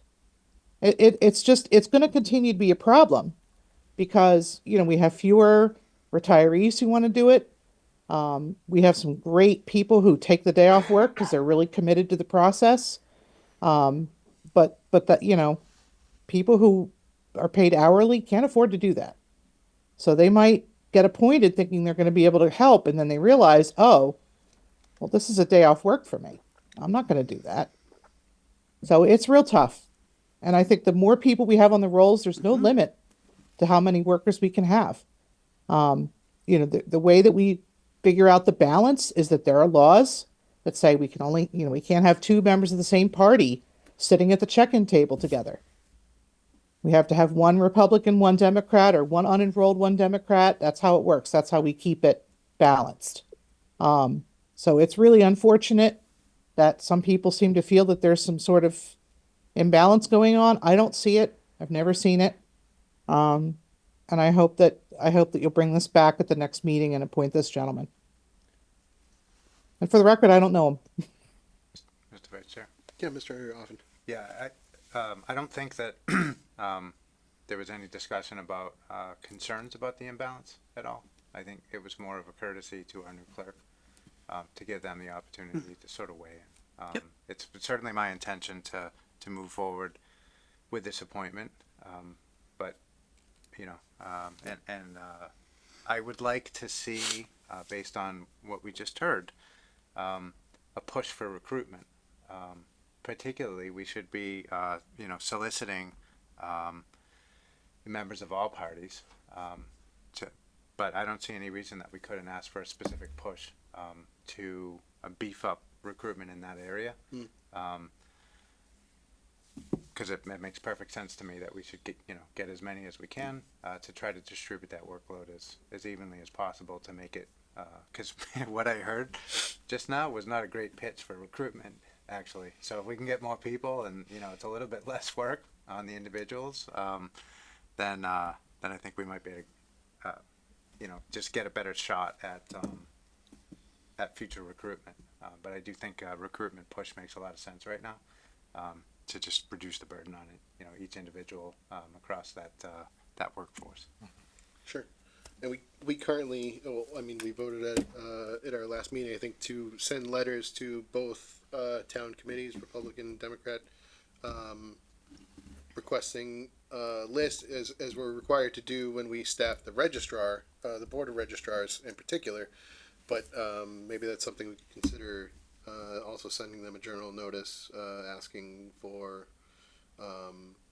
election worker volunteers as well. Exactly. They have a pool of people who are registered in a certain party, and we could try and leverage that some.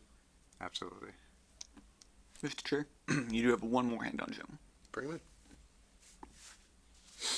in.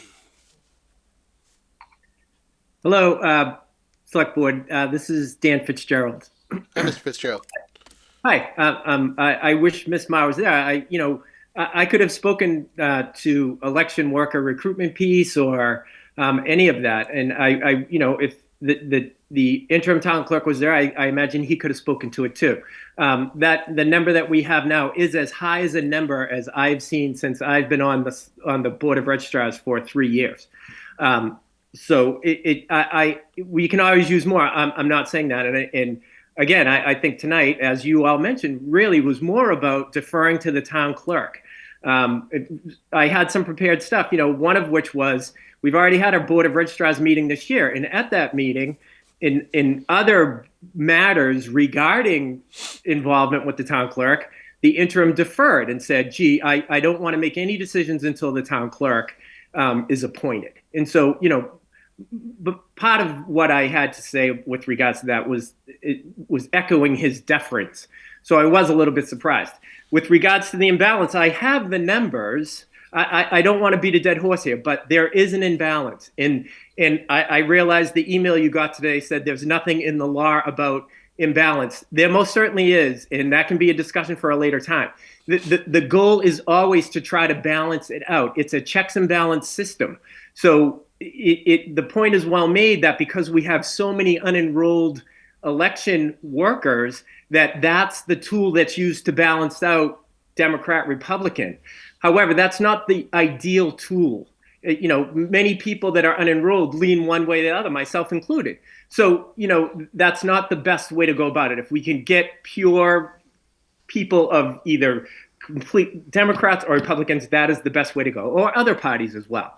So I just wanted to weigh in on that. It's, the recruitment piece, I'm not sure if you're aware, the registrars, the Board of Registrars did sit this past police commissioners, police night out in Grafton. We did sit at a table. We did recruit poll workers and registered voters. That's something the board had never done before. So, we're aware of that as the board. We're sympathetic to the poll worker plight. And as you say, yes, those letters, as Mr. Jefferson said, with regards to the registrars, yes, those letters do need to go out from the select board to the town committees. And they can put as many as 8 suggestions for poll workers into any of the positions, whether it's a warden, whether it's a clerk. So those letters can already go out. Those letters can be sent out by the board. You can send them out and recruit. I know, I don't think the response in the past has been very good that way. But, the board is aware of it. I wasn't trying to single anybody out. It's just much like my concern with the previous thing about the registrars and getting those letters out. There are some laws that I just don't think we've been paying attention to as well as we need to. And I'm just trying to take point on that and get us on track to start to follow that. That's my goal. And tonight was really about that, as well as allowing the incoming town clerk to make this decision. She will be the chief election officer of the town. It's up to her. So, that was the point of it. Understood. Thank you. Okay, thanks. Any other comments they wish to make on the topic? Meeting minutes. Mr. Chair, Mr. Alamo. I move the board vote to approve the meeting minutes for November 12th, November 19th, December 3rd, and December 17th of 2024 as written. Second. Motion made and seconded. Any discussion? All those in favor? Aye. Okay, motion passes. Motion to adjourn. So moved. No executive session, I'm assuming? No executive session tonight. Okay, motion made and seconded. All those in favor? Aye. Aye. We are adjourned.